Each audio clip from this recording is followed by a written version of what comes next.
Welcome sir, welcome. ನಮ್ಮ ಮದುವೆಗಳಿಗೆ ನಾವೆಷ್ಟು ಜನರನ್ನ ಆಹ್ವಾನಿಸೋದು ಯಾಕೆ ಗೊತ್ತಾ? ಇವರಿಬ್ಬರ ಸಲುವಾಗಿ ಮಾತ್ರ ಅಲ್ಲ, ಹೊಸ ಸಂಬಂಧಗಳನ್ನ ಪರಿಚಯಿಸೋಕೆ, ಕಳೆದು ಹೋದ ಸಂಬಂಧವನ್ನ ಮತ್ತೆ ಬೆಸೆಯೋಕೆ, ನಮ್ಮ ಪ್ರೀತಿಯನ್ನ ಹಂಚೋಕೆ. ಕಂಗ್ರ್ಯಾಚುಲೇಷನ್ಸ್.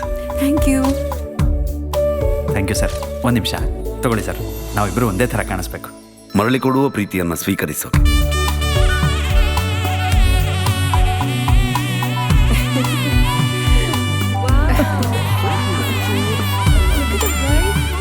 ನಗೋಕೆ, ಕಣ್ಣೀರ್ ಹಾಕೋಕೆ, ಸಂತೃಪ್ತಿಯನ್ನು ಅನುಭವಿಸೋಕೆ, ಜೊತೆಗೆ ಸಮಾಧಾನ ಕಂಡುಕೊಳ್ಳೋಕೆ. ಸಂಬಂಧಗಳನ್ನು ಸಂಭ್ರಮಿಸುವುದೇ ನಮ್ಮ ಸಂಪ್ರದಾಯ. ಅದಕ್ಕೆ ನಮ್ಮ ಪ್ರತಿ ಮದುವೆಯು ಭಾವನೆಗಳಿಂದ ತುಂಬಿರುತ್ತದೆ. ಬಂಧಗಳನ್ನು ಭಾವದಿಂದ ಬೆಸೆಯುವ ಸಂಸ್ಕೃತಿಯ ನೂಲಿನಿಂದ ಹೆಣೆಯಲ್ಪಟ್ಟಿದೆ. ರಾಮ್ರಾಜ್ ರೇಷ್ಮೆ ಪಂಚೆಗಳು.